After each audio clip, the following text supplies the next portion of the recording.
Malayo pa, pero malayo na. Hanggang saan kaya ako dadalhin ng pangarap ko? Yan yung tanong na palaging tumatakbo sa isip ko. Na marahil, ganun din sa isip mo. Kasi kung titignan mo, kakaiba talaga yung ginagalawan nating mundo. Parang minsan, nagtitripan na lang tayo. Paikot-ikot na lang yung sitwasyon na paulit-ulit kang natatalo. Oo, minsan may araw na panalo ka, pero mas madalas pa rin yung nadedehado. May oras na gulong-gulo yung isip mo, may panahon naman na pumapabor sa gusto. Ganito siguro talaga yung ibig sabihin ng buhay.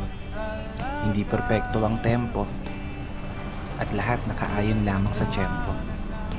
Pero kahit ganon, dapat magpasalamat pa rin tayo. Kasi isipin mo naman, sa likod ng napakaraming beses na pagkatalo mo, eto ka pa rin, nananatiling nakatayo, pinusubukang ipanalo.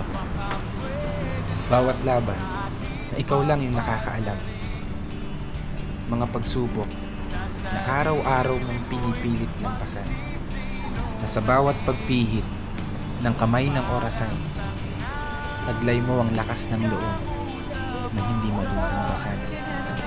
Malayong malayo ka na dun sa dating ikaw na nag-uumpisa pa lang. Ibang-iba na yung katayuan mo ngayon, di gaya ng nakaraan. Mas matapang ka na, mas matatag ka na, mas kaya mo nang harapin ng mga problema kahit nag-iisa ka. May napatunayan ka na, may naipundar ka na rin kahit papano. At higit sa lahat, may narating ka na.